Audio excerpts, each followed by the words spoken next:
Short में अपन बात पूरी करते हैं, फिर अपने विषय पर आते हैं कि प्रत्येक माँ चाहती है उसका बच्चा बहुत जल्दी से बड़ा हो जाए, है ना। तो उसके लिए सारे प्रयास करती है। नहीं दूध पी ले, नहीं दूध तो पीना ही पड़ेगा क्योंकि बड़ा होना है तेरे को। तो हर माँ चाहती है, ये तो बात पक्की है कि हर माँ चाहती है कि उसका बच्चा जल्दी बड़ा हो जाए। तो यदि माँ भी चाहती है तो माँ ऐसा क्या करे कि जिससे वह 10 साल का बच्चा अगले 5 दिन में 25 साल का हो जाए। ऐसा कुछ कर सकती है क्या? तो फिर कब होगा, कैसे होगा वो 25 साल का? कि जब 25 साल हो जाएंगे तभी वो 25 साल का होगा। तो उसको 25 साल का करने के लिए कितने विकल्प करना पड़ेंगे? कि नहीं, विकल्प नहीं करना पड़ेंगे, उसको जब होना होगा तभी होगा। तो वो जल्दी नहीं कर सकती है, थोड़ी सी जल्दी है तो जल्दी कर लो। कि नहीं, जल्दी नहीं कर सकते, जब होना होगा तभी होगा। ऐसा जीवन के हर क्षेत्र में लगा लेना। उसका जब काल पकेगा जिस कार्य का, वो कार्य तभी होगा। हमारे जल्दी करने से, हमारे आकुलित व्याकुलित होने से नहीं होगा। तो वीर शासन जयंती की, क्योंकि वीर शासन जयंती के दिन भगवान महावीर की वाणी खिरी, जिनके शासन काल में हम सभी का जन्म हुआ है। तो इस वीर शासन जयंती के आप सभी को बहुत बहुत शुभकामनाएं। और यही शुभकामना है कि जो भगवान महावीर ने जो सिद्धांत बताए हैं, उन सिद्धांतों का पालन करते हुए जो मार्ग उन्होंने ग्रहण किया है, वह मार्ग ग्रहण करके उनके समान ही हम सब भी सिद्ध दशा में सुशोभित हो। चलिए अब हमारे विषय पर आ जाइए। अब हमारा अगला ये हो गया है अनुश्रेणी गति। अब अगला सूत्र है 27 नंबर का सूत्र है, मुक्त जीवों की गति कैसी होती है। ये तो हमने संसारी जीव की बात कर ली अभी तक, है ना। विग्रह गति में कौन रहता है? संसारी जीव, क्योंकि वह एक शरीर को छोड़कर दूसरे शरीर को ग्रहण करने की ओर बढ़ता है। तो संसारी जीव ही हुआ। अब बचे मुक्त जीव। तो मुक्त जीवों की गति कैसी होती है, इसके लिए 27 नंबर का सूत्र है, अविग्रह जीवस्य। अविग्रह जीवस्य कौन बोलकर बताएंगे? ये तीन सूत्र 25, 26 और 27। सुषमा जी। विग्रह गतौ कर्म योग है, अनुश्रेणी गति ही अविग्रह जीवस्य। अविग्रह जीवस्य। बहुत अच्छा, अर्थ पढ़िए। अर्थ और टीका पढ़िए। मुक्त जीव की गति वक्रता रहित होती है। टीका। सूत्र में जीवस्य शब्द कहा गया है, किंतु पिछले सूत्र में संसारी जीव का विषय था, इसलिए यहाँ जीवस्य का अर्थ मुक्त जीव होता है। इस अध्याय के 25वें सूत्र में विग्रह का अर्थ शरीर किया था और यहाँ उसका अर्थ वक्रता किया गया है। विग्रह शब्द के ये दोनों अर्थ होते हैं। 25वें सूत्र में श्रेणी का विषय नहीं था, इसलिए वहां वक्रता अर्थ लागू नहीं होता, किंतु इस सूत्र में श्रेणी का विषय होने से अविग्रह का अर्थ वक्रता रहित यानी कि मोड़ रहित होता है, ऐसा समझना चाहिए। मुक्त जीव श्रेणीबद्ध गति से एक समय में सीधे 7 राजों ऊपर गमन करके सिद्ध क्षेत्र में जाकर स्थिर होते हैं। ठीक है, देखिए बहुत सिंपल सा सूत्र है ये। अविग्रह जीवस्य, मुक्त जीव की गति वक्रता रहित सीधी होती है, कोई मोड़ नहीं होता उसमें। वक्रता, वक्रता का विग्रह का अर्थ यहाँ पर वक्रता दिया है, मतलब टेढ़ा मेढ़े नहीं जाते सिद्ध भगवान। सिद्ध जीव जब सिद्ध बन जाते हैं तो आठों कर्मों से मुक्त हो जाते हैं और वो सीधे ऊपर 7 राजू ऊपर गमन कर सकते हैं, है ना। ऐसा लिखा ना, सीधे 7 राजू ऊपर गमन करके सिद्ध क्षेत्र में जाकर स्थिर हो जाते हैं सिद्ध भगवान। अब ये जो अनुश्रेणी गति पढ़ी थी हमने पिछले सूत्र में, वो जो सिद्ध भगवान है, जो सिद्ध जीव है, उसी श्रेणी में जाते हैं। वो भी टेढ़े मेढ़े नहीं जाते, इसलिए वक्रता रहित बोला है उसको। तो उसी श्रेणी के अनुसार सीधे सीधे ही जाते हैं, एक बात। दूसरी बात, मोड़ मोड़ भी नहीं होता। उनकी गति में, और ऊर्ध्व गमन ही करते हैं। मुक्त जीव ऊर्ध्व गमन ही करते हैं, नीचे की ओर नहीं जाते। सिद्धशिला ऊपर है, ऊपर ही गमन करते हैं। हाँ, और इसमें देखो, वो जो हमने गतियां देखी थी ना 4 प्रकार की, उसमें से ऋजु गति जो है वही होती है सिद्ध जीव की।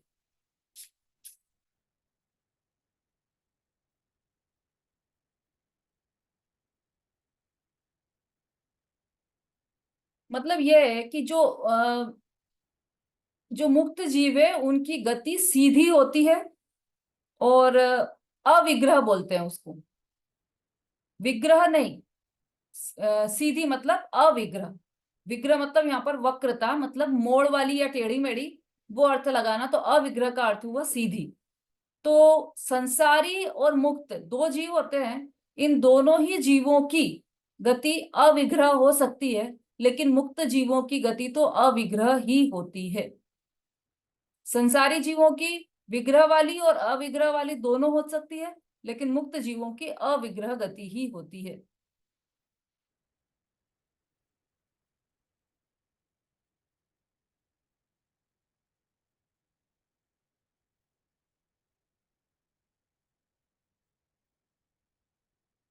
ठीक है, ये सूत्र में कोई कंफ्यूजन? मुक्त जीवों की गति, अमुक्त जीव कब हुए? देखो, इसी तत्वार सूत्र में जो अंतिम सूत्र है, पूरे तत्वार सूत्र का 10वें अध्याय का जो अंतिम सूत्र है, उसमें ये दिया हुआ है पूरा कि मुक्त जीवों की गति कैसे होती है। तो वो जैसे तुम्बी का एरंड बीजवत, और ऐसे 3-4 उदाहरण दिए हैं उसमें। मतलब जैसे कि तुम्बी होती है, उसको पानी में डाले तो वो ऊपर आ जाती है। ऊर्ध्वगमन स्वभाव के लिए वहां पर 3 उदाहरण दिए हैं। जीव का स्वभाव ऊर्ध्वगमन है, तो मुक्त जीव भी, जैसे एरंड बीज का भी दिया है वहां पर कि ऐसे कोई एक ऐसे आती है फली, उसको आप यूं छीलो तो उसके बीज ऊपर उछल कर जाते हैं, है ना। 3 उदाहरण दिए हैं इसमें। तो मतलब वो जीव हल्का होकर और ऊपर चला जाता है। और मुक्त जीव का क्या होता है कि जैसे 8 कर्मों से रहित हो गया, तो एकदम निर्भर हो जाता है और हल्का होकर ऊपर चला जाता है सिद्धशिला में। लेकिन कैसे जाता है? बिना मोड़ में सीधे और श्रेणी में जाता है। तो उसकी गति अविग्रह कहलाती है, मुक्त जीव की गति अविग्रह होती है। ललिता जी। तीसरा उदाहरण अग्नि का दिया हुआ, अग्नि भी ऊपर लो होती है उसी तरह बिल्कुल, संसारी जीव। बिल्कुल। पापा ने एक कविता बनाई है, उसमें भी ये लिया है उन्होंने कि दीपावली पर वह था, वो जो कविता थी, जगमगाओ आज घर को दीप को तुम खूब जोलो, किंतु क्या अंतर प्रकाशित हो सकेगा आज बोलो। इसका स्टेंजा लिया था। झिलमिलाती ज्योत को देखो सदा ऊर्ध्वोन्मुखी है, यदि हुई कंपित झुकी तो भी सदा ऊंची रही है। आज तुम भी द्वार मस्ती द्रव्य का खोलो, तुम स्वयं के हो स्वयं से हो स्वयं के बोलो। बहुत बड़ी और बहुत सुंदर कविता है वो तो, पर मैं इसमें ध्यान उस पर दिलाना चाहती हूँ कि झिलमिलाती ज्योत को देखो सदा ऊर्ध्वोन्मुखी है। जैसे कैंडल, मोमबत्ती होती है या दीपक होता है ना, उसकी जो लो होती है वो ऐसी झिलमिलाती है, लेकिन किस तरफ उसका होता है, वो ऊर्ध्वगमन स्वभावी ही रहती है ना, ऊर्ध्वोन्मुखी ही रहती है, ऊपर की तरफ ही होती है। और यदि हवा चले तो वो ऐसे ऐसे कांपती है, लेकिन फिर भी वापस सीधी हो जाती है। या फिर कभी झुके हवा के कारण, झुक जाए तो फिर वापस सीधी हो जाए। इसी तरह से जीव का स्वभाव भी ऊर्ध्वगमन स्वभावी है। तो ये अविग्रह जीवस्य में जो संसार, जो मुक्त जीव है, वह अविग्रह गति से ऊर्ध्वगमन स्वभावी होने के कारण ऊपर की ओर जाते हैं, और उनकी गति अविग्रह होती है। ठीक है। हाँ, ललिता जी ने बहुत अच्छा ध्यान दिलवाया। हाँ जी, ये सबको आगे आए समझ में? आगे बढ़े आगे वाले सूत्र पर। अविग्रह जीवस्य में कोई प्रश्न हो तो पूछ सकते हैं, नहीं तो फिर आगे बढ़।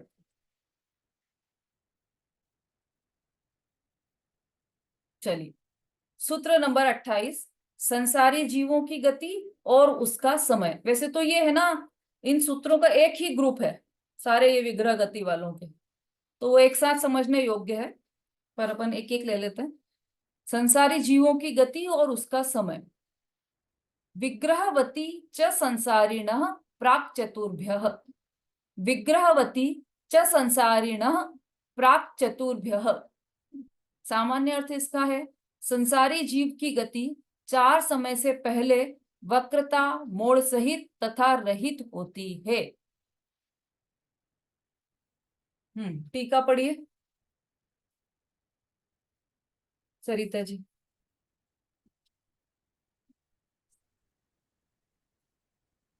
संसारी जीव की गति मोड़ सहित और मोड़ रहित होती है। यदि मोड़ रहित होती है तो उसे एक समय लगता है, एक मोड़ लेना पड़े तो 2 समय, 2 मोड़ लेना पड़े तो 3 समय और 3 मोड़ लेना पड़े तो 4 समय लगते हैं। जीव चौथे समय में तो कहीं ना कहीं नया शरीर नियम से धारण कर लेता है। इसलिए विग्रह गति का समय अधिक से अधिक 4 समय तक का होता है। उन गतियों के नाम यह हैं: ऋजु गति, इशु गति, पाणी मुक्ता गति, लांगलिका गति और गौमूत्रिका गति। दूसरा, एक परमाणु को मंद गति से एक आकाश प्रदेश से उसी निकट के दूसरे आकाश प्रदेश तक जाने में जो समय लगता है वह एक समय है। यह छोटे से छोटा काल है। तीसरा, लोक में ऐसा कोई स्थान नहीं है जहां जाने में जीव को 3 से अधिक मोड़ लेना पड़ते हो। चौथा, विग्रह गति में जीव को चैतन्य का उपयोग नहीं होता। जब जीव की उस प्रकार की योग्यता नहीं होती तब द्रव्येंद्रियां भी नहीं होती। ऐसा निमित्त नैमित्तिक संबंध है। जब जीव को भावेंद्रियों के उपयोग रूप परिनिमित होने की योग्यता होती है तब द्रव्येंद्रियां अपने कारण से स्वयं उपस्थित होती हैं। वह यह सिद्ध करता है कि जब जीव की पात्रता होती है तब उसके अनुसार निमित्त स्वयं उपस्थित होता है। निमित्त के लिए राह नहीं देखनी पड़ती। हाँ, देखिए इसमें से कुछ चीजें तो अपन पहले डिस्कस कर चुके हैं। देखिए, संसारी जीव की गति मोड़ सहित और मोड़ रहित होती है, ये भी हम सबको पता चल गया है पहले ही, है ना। मोड़ सहित तो ऋजु गति जो थी वह मोड़ रहित थी और बाकी की 3 गतियां मोड़ सहित थी। यदि मोड़ रहित होती है तो उसे एक समय लगता है, ये भी हम समझ गए। एक मोड़ लेना पड़े तो 2 समय, 2 मोड़ लेना पड़े तो 3 समय और 3 मोड़ लेना पड़े तो 4 समय लगते हैं। तो ये जिसमें 4 समय लगते हैं वह कौन सी गति है?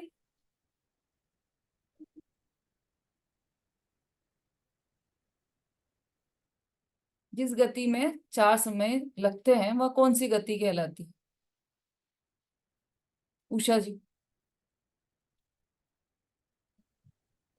दीदी गौमूत्रिका गति। बिल्कुल सही, बहुत बढ़िया। इसका मतलब सभी ने ध्यान से सुनी है, ये गतियां लिखी भी होंगी सबने। तो ये जो 4 समय का जीव चौथे समय में तो कहीं ना कहीं नया शरीर नियम से धारण कर लेता है। ऐसा नहीं हो सकता कि 4 समय निकल गए। भी देखो, कुछ कुछ कुछ कथाएं ऐसे आती ना, कुछ कुछ मतों में ऐसा मान्यता चलती है कि यदि कोई जीव एक शरीर छोड़ दे और दूसरा शरीर धारण नहीं कर पा रहा है तो उसकी आत्मा भटकती रहती और फिर वो जाकर सबको डराती है। और वही भटकती आत्मा पीपल के पेड़ पे रहती है, वहां से मत निकलना, उस पर भूत रहते हैं। भूत कौन है कि जो जिनकी आत्मा मतलब दूसरा शरीर मिला ही नहीं उनको वो भूत है? ऐसा नहीं है। भूत होते हैं, वो व्यंतर जाति के जीव होते हैं, वो भूत होते हैं। लेकिन आत्मा नहीं भटकती है, वो शरीर सहित ही होते हैं। वैक्रिय शरीर वाले होते हैं लेकिन शरीर सहित होते हैं। शरीर तो चौथे समय में जीव धारण कर ही लेगा। और समय किसे कहा? इसी में आ गया कि समय मतलब एक परमाणु मंद गति से अपने पास वाले स्थान पर, अपने पास वाले आकाश के प्रदेश पर चला जाए, इसमें तो एक समय हो जाता है। परमाणु कितना छोटा सा होता है, अपनी आंखों से दिखना तो दूर, वो माइक्रोस्कोप से भी नहीं दिखता है, इतना छोटा परमाणु होता है। वो एक स्थान से दूसरे स्थान तक जाए, इसमें एक समय हो जाता है। तो मतलब हम काउंट नहीं कर सकते समय को, पलक झपकाने में तो असंख्यात समय निकल जाते हैं। तो इस ऐसे चार, अधिक से अधिक 4 समय, मतलब 4 सेकंड तो बहुत बड़ी बात हो गई, 4 समय, उसमें तो वह चौथे समय में तो जीव अपना नया शरीर धारण कर ही लेगा। इसलिए विग्रह गति का समय अधिक से अधिक 4 समय तक होता है। उन गतियों के नाम ऋजु गति, इशु गति, पाणिमुक्ता गति, लांगलिका गति और गोमुत्रिका गति है। ये हम समझ चुके हैं। दूसरा पॉइंट, एक परमाणु को मंद गति से, ये भी अपन ने समझ लिया। यह छोटे से छोटा काल है। जो एक समय है वो काल की सबसे छोटी इकाई को एक समय कहते हैं, है ना। ऐसे ही पुद्गल की सबसे छोटी इकाई को क्या कहते हैं सुलेखा जी?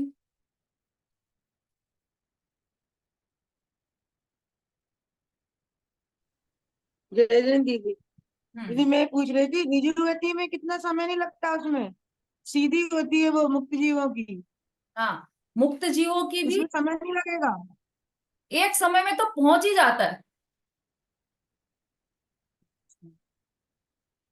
समय नहीं लगता उसमें, एक समय में तो पहुंच ही जाता है अपने स्थान पर जहां भी उसे जन्म लेना है, और या फिर सिद्धशिला में जब मुक्त हो जाते हैं तब।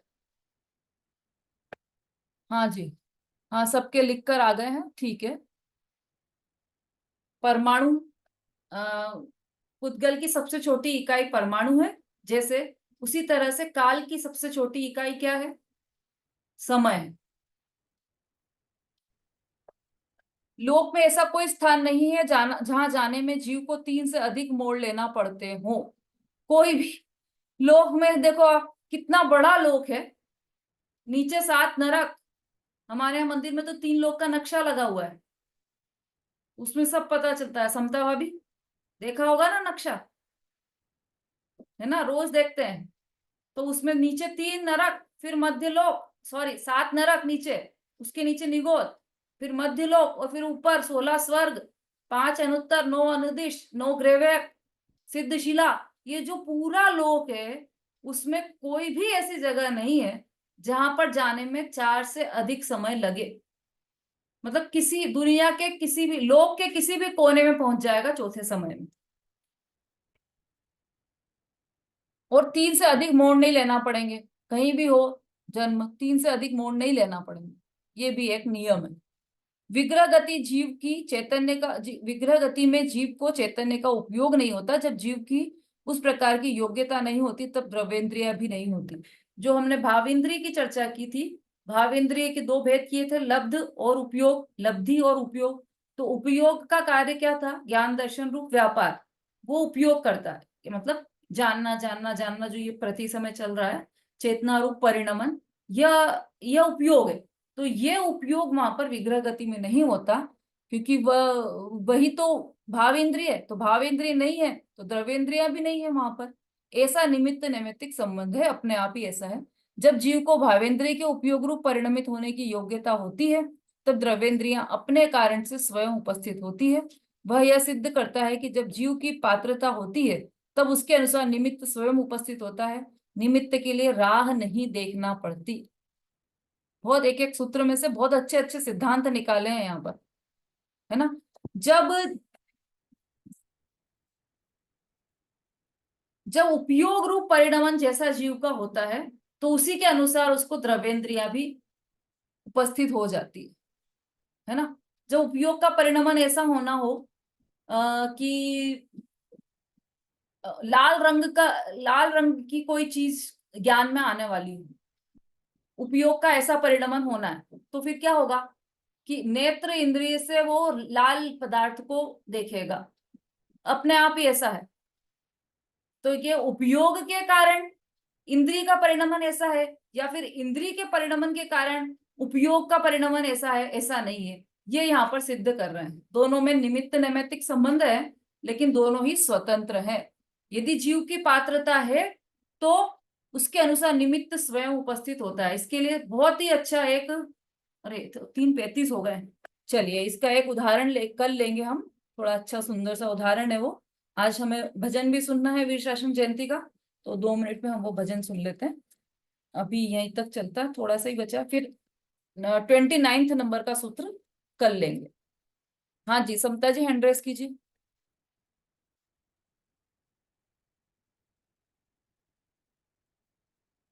दीदी भजन नहीं है मेरी तो स्थिति, भजन तो सुनता कह रही थी वो सुनाएंगे भजन। अच्छा, तो वो उनका तो हैंड रेस दिखाई नहीं दे रहा मुझे। आप लीजिए स्तुति तब तक।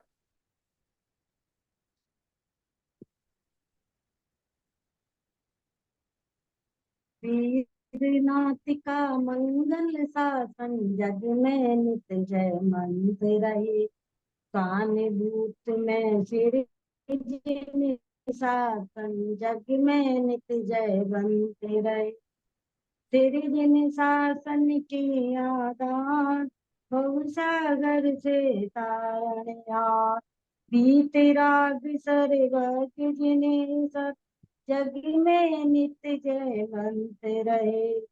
वस्तु स्वरूप दिखावने आ, ये आए बतावने आ। नित्य बोधिनी माँ जिन वाणी, जग में नित्य जय बनते रहे। मुक्ति मार्ग विस्तारने आ, धर्म मूर्त जीवन अभिकार। रत्नात्रयदार रखे मुनिरा, जग में नित्य जय बनते रहे। चैत चैत्यालय मंगल का, धर्म संस्कृति के आधार। सहज शांत में धर्म तीर्थ सब, जग में नित्य जय बनत रहे। देव गुरु की मंगल अर्चा, आनंदमयी धर्म की चर्चा। साधवाद में ध्वजा हमारी, जग में नित्य जय बनते रहे। अष्ट अमंगल सम्यक दर्शन, अनेकांत में जीवन दर्शन। सहज अहिंसा मई आचरण, जग में नित्य जय बनते रहे। रहे सहज ही ज्ञाता दृष्टा, हो विवेक में निर्मल चेष्टा। बीत राग विज्ञान परिणति, जग में नित्य जय बनते रहे। तत्व को सब ही पावे, मुक्ति मार्ग सब ही प्रगटावे। पी रहे सब जीव भावना, जग में नित्य जय बनते रहे। चिन्ह शासन है प्राण हमारा, मंगलोत्तम है शरण हमार। नमन सहज अविकारी सुखमय, जग में नित्य जय बनते रहे। सेवे जिन शासन सुख कान, शान बढ़ावे मंगल कार। सतपथ निर्गंत दिगंबर, जग में नित्य जय बन रहे। जय जिनेन्द्र। बहुत बढ़िया, बहुत ही बढ़िया। हाँ जी, सुमिता जी बोलिए।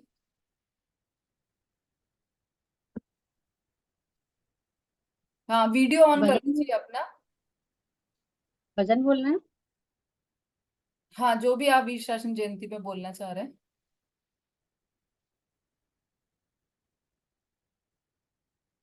जय जिनेन्द्र सभी को। वीर की वाणी सुन लो जी, वीर की वाणी सुन लो जी। विपुलाचल पर्वत पर आज वाणी सुन लो जी। वीर की वाणी सुन लो जी, वीर की वाणी सुन लो जी। शुक्ल दशम बैसाख वीर को केवल ज्ञान हुआ। शुक्ल दशम बैसाख वीर को केवल ज्ञान हुआ। किंतु दिव्य गुण खिरी नहीं, ऐसा व्यवधान हुआ। की वाणी सुन लो जी, वीर की वाणी सुन लो जी। 66 दिन हो गए इंद्र ने अवधि ज्ञान जोड़ा। 66 दिन हो गए इंद्र ने अवधि ज्ञान जोड़ा। गणधर की है कमी, शीघ्र गणधर लाने दौड़ा। की वाणी सुन लो जी, की वाणी सुन लो। विपुलाचल पर्वत पर आज वाणी सुन लो। बड़ी युक्ति से गौतम ब्राह्मण को लेकर आया। बड़ी युक्ति से गौतम ब्राह्मण को लेकर आया। मान स्तंभ देख गौतम का मन सब विनसाया। पीर की वाणी सुन लो जी, पीर की वाणी सुन लो जी। विपुलाचल पर्वत पर आजिन वाणी सुन लो जी। गौतम ने समकित उपजा मुनि व्रत स्वीकार किया।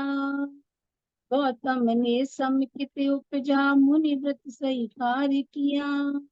ज्ञान मना पर यह पाया, कणधर पद धार लिया। पीर की वाणी सुन लो जी, पीर की वाणी सुन लो जी।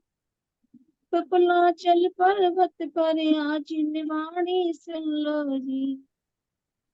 तत्क्षण खिरी दिव्य ध्वनि प्रभु की गणधर ने झेली। तत्क्षण खिरी दिव्य ध्वनि प्रभु की गणधर ने झेली। जिन वाणी कल्याणी ने की उपमा ले ली। की वाणी सुन लो जी, वीर की वाणी सुन लो जी। विपुलाचल पर्वत पर आजिन वाणी। प्रथम देशना वीर प्रभु की सुन जग हर्षाया। प्रथम देशना वीर प्रभु की सुन जग हर्षाया। देव सुरेंद्र नरेंद्र खगेंद्रों ने मंगल गाया। पीर की वाणी सुन लो जी, पीर की वाणी सुन लो जी। विपुलाचल पर्वत पर आजिन वाणी सुन लो जी। राज सांग वाणी रच कर गौतम धन्य हुए। राज सांग वाणी रच कर गौतम धन्य हुए। रावण कृष्णा एकम के दिन भाषण हुए। वाणी सुन लो जी, पीर की वाणी सुन लो जी। विपुलाचल पर्वत पर आजिन वाणी सुन लो जी। हम भी प्रभु की वाणी सुनकर समकित उपजाए। हम भी प्रभु की वाणी सुनकर समकित उपजाए। शासन भी जयंती पर प्रभु के ही गुण गाए। पीर की वाणी सुन लो जी, पीर की वाणी सुन लो जी। विपुलाचल पर्वत पर आजिन वाणी सुन लो जी। पीर की वाणी सुन लो जी, पीर की वाणी सुन लो जी। विपुलाचल पर्वत पर आजिन वाणी सुन लो जी। पीर की वाणी सुन लो जी। जय बहुत झूलेलाल। बहुत बढ़िया। वीर शासन जयंती पर, हाँ जी सरिता जी। दीदी बोलूं मैं एक भजन? हाँ थोड़ा शॉर्ट में है ना, समय बहुत ज्यादा हो गया है, एक ही स्टेंजा लीजिएगा। ठीक है दीदी। जय वीर शासन सुखकार रे रखे सरिया। जय भवदवि तारण हार रे रंके सरिया। रंके सरिया रंके सरिया रंके सरिया रंके सरिया। ओ जय बीत राग विज्ञान रे रंके सरिया। जय शुद्धात्म गुण खान रे रंके सरिया। जय सम्यक दर्शन ज्ञान रे रंकेसरिया। सम्यक चारित महान रे रंकेसरिया। जय कुंद कुंद मुनिराज रे रंकेसरिया। जय समय सार सरताज रे रंकेसरिया। जय जी। बहुत अच्छा। जिनवाणी स्तुति। जहाँ वाणी के ज्ञान से सूझे लोकालो, सो वाणी मस्तक नमो सदा देत हूँ ढो। बोलिए जिनवाणी माता की जय। महान जैन धर्म की जय हो। आचार्य उमा स्वामी की जय। सभी को जय जय जिनेन्द्र। जिनेन्द्र। जय जिनेन्द्र। जय जिनेन्द्र।